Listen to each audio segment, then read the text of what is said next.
I'm gonna do a little quick video. If you can see that, I don't feel like getting under the vehicle, but you can see that there's a U-bolt right here for this 72 Chevy Blazer. It's like a U-bolt. That's for the factory tank straps. And some people break theirs, some people whatever do various things. I'm going to show you what I'm doing.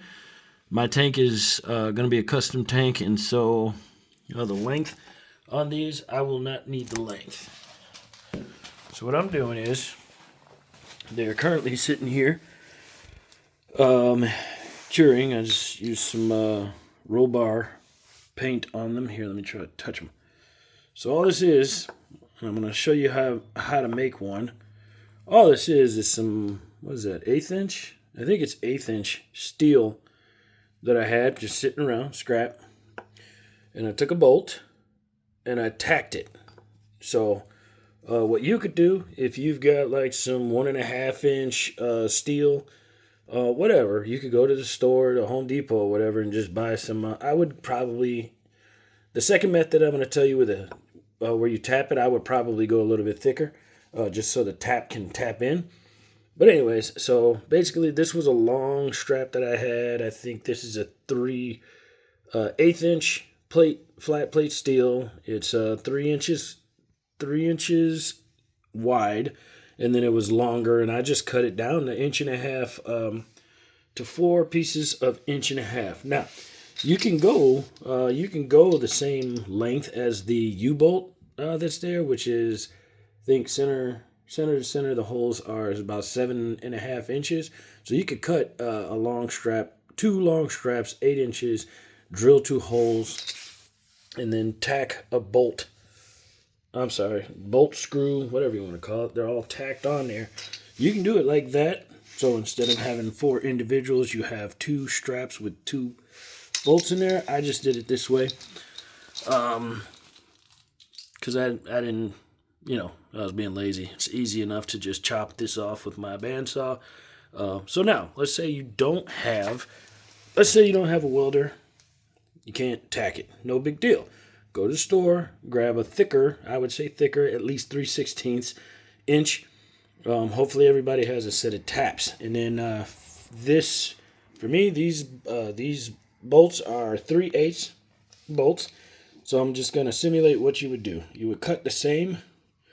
You could go like 1.5 inches because this will be in the center.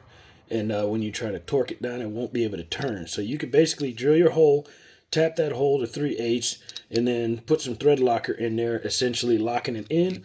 And then, so when you put it in there, rather than have the U-bolt go through the hole, you just put this down through the hole from the top. That will be hanging down, and then your straps will come up. Now, if you're using the factory straps, you're going to need much longer bolts than these.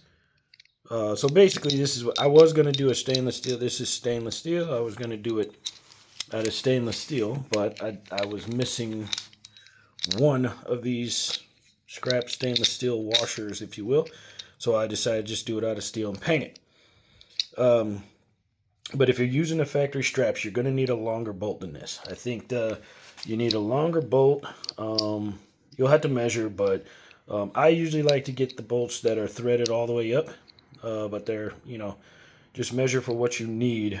But literally, you can drill your hole, tap that hole, screw the bolt into the hole using some thread locker, and then use this in place of the U-bolt. And essentially, when you go to tighten it, picture this is the frame rail. When you go to tighten it, boop, boop, boop, it will not be able to turn. And then you just torque it up and call it a day. So, again, this is how I did mine. They are currently wet.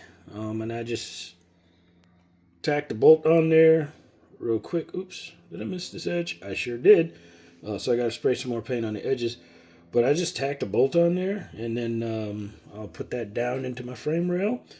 Come up with the nuts. I am going to use a lock washer and all that stuff, but again, this is for a custom tank that is, my tank strap. I made my own tank straps out of 1/8" stainless steel. My tank straps are going to come at, if not flat with the frame rail, within 1/8 of an inch, because I'm actually using, rubber isolators for the straps. So I should be almost flat to the frame. But your factory straps, if you're using a factory tank, it will not.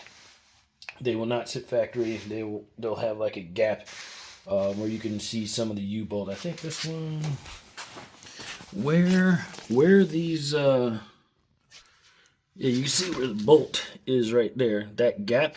So basically the strap, trying to simulate here, that strap came up against the bottom of that bolt. Same over there. So it looks like my factory strap with the factory tank has about 1/2 inch of a gap. But my tank is custom. So 72 K5 Blazer, modern Gen 5 LT converted to port injection with Gen 4 here, let me try to zoom out. Converted to Gen 4 LS operating system, Holley Terminator X Max. So what I'm doing is all I need to do is get the tank in there, and then I should be able to get the tank in there, plumb it up, and then I should be able to fire this thing up, put the grill back on, bumper back on, fill up, missing a big step. Make sure all the fluids are good, then I should be able to fire it up. But I'm getting really excited. So I personally think I'm within a week or so of being able to actually drive this thing. Yeah, really excited. So, but that's another video. That's it.